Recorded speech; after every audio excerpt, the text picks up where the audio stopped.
Hello everyone. সকলোকে আন্তঃৰাষ্ট্ৰীয় যোগা দিৱসৰ বহুত শুভকামনা জনাই আজিৰ ভিডিঅটো আৰম্ভ কৰিছো। আজি যেহেতু আন্তঃৰাষ্ট্ৰীয় যোগা দিৱস সেইকাৰণে ভাবিলো আপোনালোকৰ লগত যোগা সম্পৰ্কে কিছু কথা আলোচনা কৰো।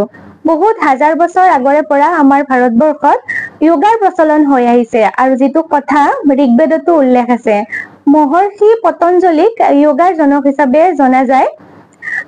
তেনেহলে আহকচোন যোগা আমি কিয় কৰিব লাগে বা যোগা কৰিলে কি লাভ হয় সেইখিনি কথা জানি লও। কিন্তু তাৰ আগতে এইটো কথা জানি লও যে আন্তঃৰাষ্ট্ৰীয় যোগা ডে হিচাপে কেতিয়াৰ পৰা আমাৰ গোটেই অল ওভাৰ ওয়াৰ্ল্ডত পালন কৰা হৈ আহিছে।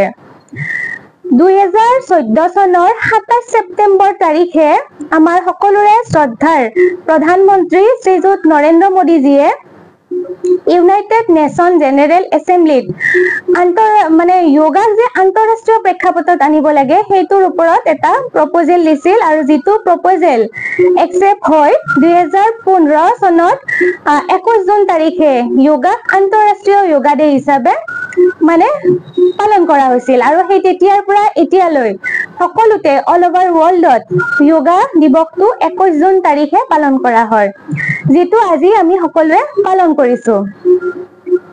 তেতিয়া হলে আমি এতিয়া আহক জানো যে আমি যোগা কিয় কৰিব লাগে। যোগাই আমাক কি বেনিফিটস দিয়ে। যোগা কৰিলে আমাৰ কি হয়, শৰীৰ মন দুয়োটাই ভালে থাকে। আমাৰ যদি সকলোৰে শৰীৰটো কি হয়, বিভিন্ন ধৰণৰ ৰোগৰ সমষ্টি বুলি কোৱা হয়। যদি আমি ৰোগমুক্ত হৈ থাকিব বিচাৰো তেনেহলে আমি যোগা কৰিবই লাগিব আৰু যদি আমি মনটো ভালে ৰাখিব বিচাৰো তেতিয়া হলেও আমি কি কৰিব লাগিব, যোগা কৰিবই লাগিব। দৈনিক যদি যোগাভ্যাস কৰে তেতিয়া হলে শৰীৰ মন দুয়োটাই ভালে থাকে। আমি বহুতে এটা কথাই ভাবো যে আচৰিত কিবা অংগী ভংগী দেখুৱাব পৰাটোৱে হৈছে যোগা, কিন্তু তেনেকুৱা একেবাৰে নহয়। আপুনি যেটো যোগা কৰি আপুনি কমফৰ্টেবল অনুভৱ কৰে সেইটোৱে হৈছে যোগা। আপোনাৰ শৰীৰটো কষ্ট নোপোৱাকে আপুনি যেটো কৰিব পাৰে সেইটোৱে হৈছে আচল যোগা। সেইকাৰণে কি কৰিব লাগে, আমি সদায় যোগাভ্যাস কৰিব লাগে। সহজ প্ৰথমতে আমি কি কৰিব লাগে, যিবোৰ মানুহে যোগাসন বা প্ৰাণায়াম ইত্যাদি এতিয়ালৈ কৰা নাই তেওঁলোকে কি কৰিব, প্ৰথমতে সহজ যোগাসনাবোৰ আৰম্ভ কৰিব আৰু ৰাতিপুৱাৰ সময়ত যদি আপোনালোকে যোগাসনা কৰিব পাৰে তেতিয়া হলে সেইটো বহুত ভাল কথা। আৰু যেতিয়া যোগাসনা আপোনালোকে কৰিব তেতিয়া কিন্তু বন্ধ কোঠাত কেতিয়াও নকৰিব। সদায় আপোনালোকে এইটো চাব যে আপুনি ফ্ৰেছ এয়াৰ পাই আছে নে নাই। বাহিৰত মুক্ত পৰিবেশত যদি আপোনালোকে যোগাভ্যাস কৰিব পাৰে সেইটো আপোনাৰ শৰীৰৰ কাৰণে বহুত বেছি ভাল। আৰু যেতিয়া আপুনি দৈনিক যোগাভ্যাস কৰিব তেতিয়া দেখিব আপোনাৰ শৰীৰত বাস কৰা বিভিন্ন ধৰণৰ ৰোগৰ পৰা আপুনি মুক্তি পাইছে আৰু আপোনাৰ মনো ভাল হৈছে। এতিয়া যিহেতু বৰ্তমান সময়ত সকলোৰে বহুত বেছি টেনচন আৰু টেনচনৰ কাৰণে মানুহে কি হয়, ডিপ্ৰেছনত যায়। যদি আপুনি আপোনাক টেনচন ফ্ৰী কৰি ৰাখিব বিচাৰে বা ডিপ্ৰেছনৰ পৰা মুক্তি পাব বিচাৰে তেনেহলে মই অনুৰোধ জনাম যে আপুনি যোগাভ্যাস কৰক দৈনিক। আৰু যদি পাৰে ৰাতিপুৱাৰ সময়তে কৰক। আৰু কাৰোবাৰ কি হয়, ৰাতিপুৱাৰ ভাগত অকমান সমস্যা হয়, সেইকাৰণে এইটো নাভাবিব যে ৰাতিপুৱা নকৰিলে আমি আৰু যোগাভ্যাস কেতিয়াও কৰিবই নোৱাৰিম। সেইটো একেবাৰে নহয়। যদি ৰাতিপুৱা সময় নাপায়, সময় উলিয়াই আপুনি আবেলি কৰক, কিন্তু যোগাভ্যাস দৈনিক আপোনাৰ ডেইলি ৰুটিনত চামিল কৰকেই। তেতিয়া আপোনাৰ কি হব, শৰীৰ মন দুয়োটাই সুস্থ হৈ থাকিব। আৰু আপুনি যেতিয়া যোগাভ্যাস কৰিব এযোৰ কমফৰ্টেবল ড্ৰেছ পিন্ধি লব আৰু পাৰে যদি নহয় আপুনি সেইটো কৰিবই লাগিব। যিটো ঠাইত আপুনি যোগা কৰিব সেই ঠাইটো একেবাৰে কোমল হব লাগিব। একদম টাইট ঠাইত যোগাভ্যাস কেতিয়াও নকৰিব। সেইটো আপোনাৰ শৰীৰত প্ৰব্লেমে ক্ৰিয়েট কৰিব পাৰে।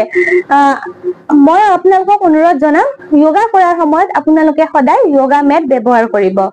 তেতিয়া আপোনাৰ যোগাসনৰ পৰা আপুনি যেটো বেনিফিটস পাব বিচাৰিছে সেই বেনিফিটসটো একদম ভালকে পাব। আৰু যিবোৰ সহজ যোগাসনা সেইখিনি আপোনালোকে আগতে আৰম্ভ কৰক। যেনে অনুলোম বিলোম, কপালভাতি, এইবোৰ আপোনালোকে প্ৰথমতে আৰম্ভ কৰক তাৰ পিছত লাহে লাহে এইবোৰ কৰাৰ পিছত যদি আপুনি উপকৃত হৈছে তেতিয়া আপুনি যিবোৰ মানে অকমান টান আছে যোগাসনা সেইখিনি পিছত আপুনি অভ্যাস কৰিব পাৰিব যোগাসনাৰ পৰা আপুনি বিভিন্ন ধৰণৰ ৰোগৰ পৰা মুক্তি পাব এইখিনি কৰিব তেতিয়া আপুনি দেখিব আপোনাৰ শৰীৰটো ৰোগমুক্ত হৈছে আপুনি বহুত বেছি মানে ইয়ং হৈছে যোগাসনা কৰা মানুহ সদায় ইয়ং হৈ থাকে এইখিনি কৰিব আৰু এটা অনুৰোধ জনাম যোগা কৰাৰ সময়ত কেতিয়াও চাহ কফি এইবোৰ খাই নাথাকিব যোগা কৰা হোৱাৰ পিছত আধা ঘণ্টা গেপ দিব আৰু প্ৰতি এটা যোগাসনা কৰাৰ পিছত আপুনি 10 সেকেন্ডৰ কাৰণে গেপ দি নেক্সট যোগাসনাটো আৰম্ভ কৰিব একে লেঠা দিয়ে মানে ইটোৰ পিছত সিটো কৰি নাযাব এটা যোগাসনা কৰি 10 সেকেন্ডৰ কাৰণে ৰেষ্ট দিব তেতিয়া নেক্সট যোগাসনাটো আপুনি কৰিব পাৰিব আৰু যোগাসনা কৰি হোৱাৰ পিছত আধা ঘণ্টা গেপ দিহে আপুনি বস্তু বা পানী ইত্যাদি খাব পাৰিব আৰু যদি ৰাতিপুৱাৰ সময়ত যোগাসনা কৰে তেতিয়া হলে আপুনি ফ্ৰেছ হৈ লব পানী খাই লব 1 ঘণ্টামান আগত তাৰ পিছত যোগাভ্যাস কৰিব যোগাভ্যাস কৰাৰ মাজত কিন্তু পানী খাব নালাগে এইখিনি একেবাৰে বেসিক ৰুল যোগাৰ আশা কৰিছো আপুনি এইখিনি যদি এতিয়াও যোগাভ্যাস কৰা নাই আজিৰে পৰা যেহেতু আজি আন্তঃৰাষ্ট্ৰীয় যোগা ডে আজিৰে পৰা আৰম্ভ কৰিব আৰু তেতিয়া দেখিব আপোনাৰ শৰীৰ মন দুয়োটাই সুস্থ হৈছে তেনেহলে আজিৰ এই ভিডিঅটো এইখিনিতে সামৰি দিম আৰু আকৌ লগ পাম মোৰ এই কোনোবা এটি অন্য ভিডিঅৰ মাজত তেতিয়ালৈ আপোনালোক ভালে থাকক সুস্থ থাকক আৰু সদায় হাঁহি থাকক লগতে যোগাভ্যাসও কৰি থাকিব আৰু যদি মোৰ চেনেলত প্ৰথমবাৰৰ বাবে ভিডিঅ চাই আছে চেনেলটো সাবস্ক্ৰাইব কৰিব লগতে কাষত থকা বেল আইকনটো প্ৰেছ কৰি অল কৰি থব তেতিয়া মই পুনৰ ভিডিঅ দিলে আপোনালোকে নটিফিকেশনটো আগতীয়াকৈ পাব আৰু মোৰ এটা ফেসবুক পেজও আছে ভনিতাস লাইফষ্টাইল বুলিয়ে পেজটো অনুগ্ৰহ কৰি ফলো কৰি দিব যদি মোৰ লগত কিবা কথা পাতিব বিচাৰে তেনেহলে মোৰ ইনষ্টাগ্ৰাম একাউণ্টটো ফলো কৰি দিব ইনষ্টাগ্ৰামত ভনিতা বৰকটকী বুলি আছে তেনেহলে আজিলৈ এৰিছো পুনৰ লগ পাম ধন্যবাদ